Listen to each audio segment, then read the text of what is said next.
Coach. Hey. Congratulations. Thank you. Thank you. Good to see you. Good to see you too. Let's get right down to business. After a noisy week, you've been able to get a couple of practices under your belt, practices that you have led. How have you processed the last few days, and how are you feeling about the challenge that you're facing now? The challenge ahead is a challenge that we embrace, because this group of players, in my opinion, is a group of players talented, with a lot of qualities, not just on the field, also out of the field. The big challenge is to make this work, because the club also is full with people with a lot of goodwill, with a lot of talent in different fields, on the pitch, off the pitch. And in this position, my position, I feel, as well as what happened, I feel the responsibility to try to get everyone together. My mission is to make sure that everybody in this club will feel value and will feel ready to make CLTFC the club that it deserves. How does your day change now, your day-to-day? Is it significantly different, going from an assistant to the man in charge, to the head coach? Yeah, it is a very different job. There is no getting away from that. For example, the fact I'm talking to you, that's already... We talked before, but just off camera. Yes. Okay, that I'm talking to you in front of the camera. Yeah, it is a different job. It is a difficult job. And so the day-to-day changes in the sense that for many years I've done the assistant, and you have to prepare training anyway. You have to, on the football side, things are not so different, I would say. Yeah, there is maybe the responsibility of managing people or directing people, but from a substantial point of view, there is not so much difference. Well, one of the things that changes is you now have an opportunity to thrust upon this team your own footballing ideas, and you are taking over a team that has attempted to play a very specific game model so far this season. Are you equally married to a footballing philosophy or methodology as your predecessor? Yeah, and it's very similar actually in many aspects. So I also see game, for example, if you want to go more in the 1-4-3-3 as a reference model, so to play with back four, with 3 midfielders and 2 wingers and the central forward. The details of certain situations change how you want to develop this model of play. And as we had this conversation, when you attack, you have a model, and when you defend, is different system, because you cannot have the same system that allows you to be wide and open, ready to develop the game, as well as having the same that wants to close the pitch down. So in terms of having a philosophy, yes, I have. I've developed over the last few years, especially working with Patrick at Man City first, and then New York City, and then Nice. We develop our own methodology, and it's very similar, but certain details are different, because it's almost impossible to have 2 people that see the football, especially in our work where we are more focused on the details, that they see exactly in the same way. But you shouldn't expect big differences in terms of the play or of the philosophy of play, the way I see football. One of the things that I've noticed over the last 2 practices is that you have a lot of conversations with the group as a whole. Is that something that you apply as one of your principles, constant communication with the group? Initially, I think it was important. I felt it was important. It's not premeditated. I think it is important to talk to the group, and because also it's a group that is used to play in a certain way, like you said before. So now I'm asking to do certain things a little bit differently, and so to have them and to talk to them as a group, to address them as a group, is something that maybe they are not even used, because I used to talk them to before more individually or little group of players. But I felt it was right to also to feel this connection with them collectively, because it was not an easy week for them as well. And the way I see football, the player is at the center of everything. So, and before the player comes the man, comes the person. So I need to see that the person is happy, that the person is developing, and my mission is to develop the player, but I need to know the person behind it. Right. Because tomorrow football can finish, but the person will stay. And so sometimes it takes time, sometimes it's not easy because my Spanish is not great, and with the new players that they are getting to understand the language, but I think that all of them have got a great potential, and as I said to you, my mission is to develop them first, and then also the team as a unit.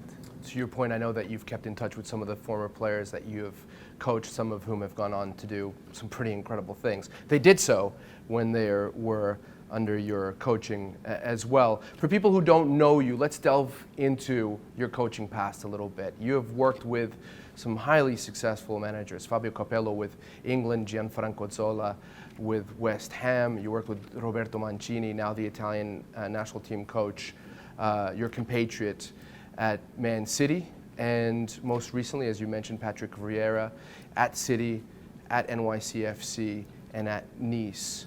Are there any, I'm going to use the word again, any principles that you've adopted from their management style that really stick out to you? I was lucky to be in the position of working with all these great coaches that you mentioned, people really well known in the game.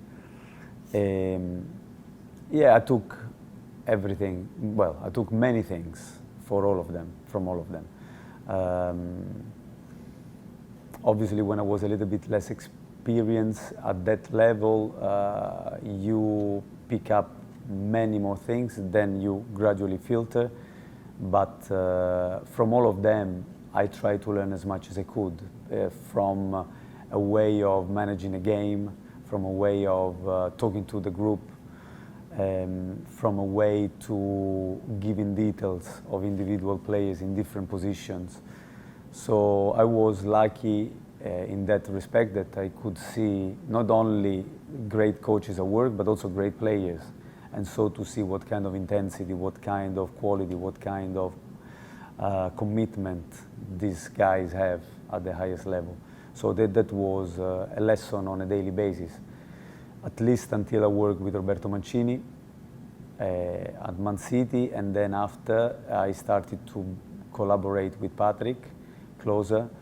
We've been together for 10 years professionally, because we started, he was still a player when I arrived to Man City, and so I was working with the coaching staff. He was the player at the end of his career, the last year of his career. And then after, we kept in touch because we saw football very similarly, and when he got the job for the second team in Manchester, it was a natural progression to work together and to develop the methodology that we developed over the years, and now that is carrying on in Crystal Palace successfully, I guess. And it was a great pleasure to see him doing so well in Premier League. It is reported that you turned down an opportunity to be his assistant at Crystal Palace because you preferred remaining in Major League Soccer. Is there truth to that? And if there is, what is it about Major League Soccer that you like so much? I know it's a league that has intrigued you for a while. We kept in touch with Patrick when we were out of job at Nice. I always see him as a friend, first and foremost. But I thought that after a number of years that we've been working together, it was right for him, as much as for me, I think, to maybe listen different voices, because having always the same kind of voice in your ear can become, it doesn't have the same kind of freshness and novelty that carries. And so when this opportunity came about Charlotte, it made me really think. I enjoyed my time in MLS with Patrick at New York City with the club. I enjoy the league. I think it's a very up-and-coming league, getting younger and younger with a lot of interesting players. I believe that there is the pool of American players, I think, is pretty good. And I've always enjoyed, sharing my experience with players of this league. And also the differentiation from South America and some Europeans coming.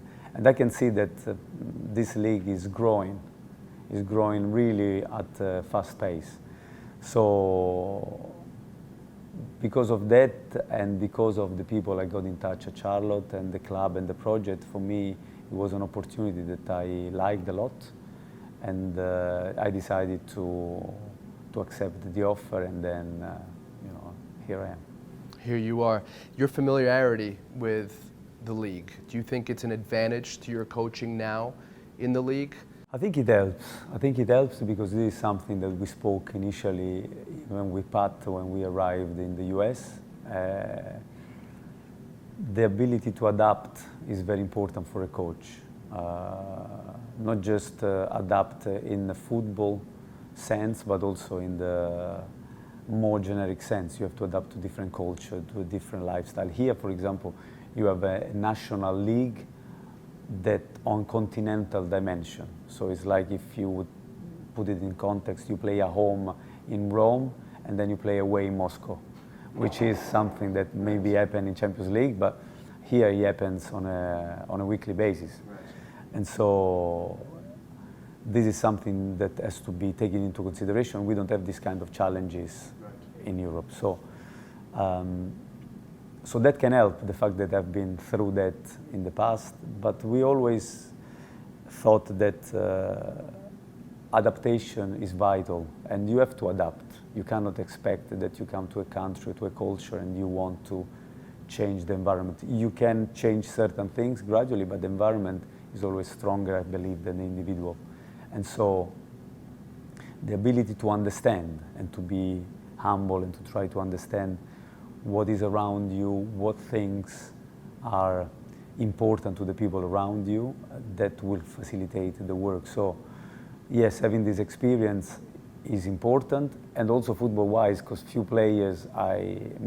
many players I remember. I kept following the MLS also when I was in France, because it's a league that I always believed was great to watch. I enjoyed it. I could see it growing, and so I was very fond of MLS. So I kept watching it, and so even though there were changes, I was up to speed even before receiving the call from Charlotte. I think nothing emphasizes the geographic differences that you just mentioned more than the past couple of weeks for Charlotte FC. A game against Vancouver here in Charlotte, a midweek trip to New Jersey to face the Red Bulls, and then a flight to Seattle. Unsuccessful road trip, unfortunately. You're back in a few days against the Red Bulls in front of a fervent crowd, 30,000 plus. What's your message to the fan base, which has also had to sort of navigate the turbulent waters of the past few weeks? Sure. Listen, the message I have for the supporters and the fans here is just be themselves, because honestly, and I've said this from day one, this is one of the best atmosphere I witnessed in football. It's just joyous, it's great, it's fun, it's supportive. It's just a pleasure to play in front of this crowd. It is something that you can feel, not just see, but feel and hear it. And to play at home is a joy. So I would say to the fans, just be themselves. What they've been, they're great. Honestly, this is a great fan base. We are going to play against a team, like you said, that unfortunately beat us in the cup. It's a team that has its own identity and culture, developed over the years in one of the main football groups in the world. They have, in Germany, a great team. They have a good team in Austria, a good team in Brazil, and a very good team in the US. But having said that, I think that I believe 100% in our boys. I think that we have a team that can give a game to everyone. We cannot promise the outcome, because the outcome is actually out of our hands. But what is in our hands is to play the way we want to play, to try to impose our style of play, our model of the game, and to be competitive from the first minute until the last whistle. So we respect Red Bulls. We think it's a team of many good and important qualities, but I have 100% trust in all the players that we have here. Because of the quality, because of the way they are. These guys are an amazing group of people that from day one, they come together, they work hard, they question, like they should do sometimes, but they are also very easy to talk to, willing to give everything for this club. And one of the main credit that this club has is this group of players. Honestly, they are, I really love to work with them. Coach Lattanzio, thank you so much for your time and best of luck with the remainder of the season. Thank you.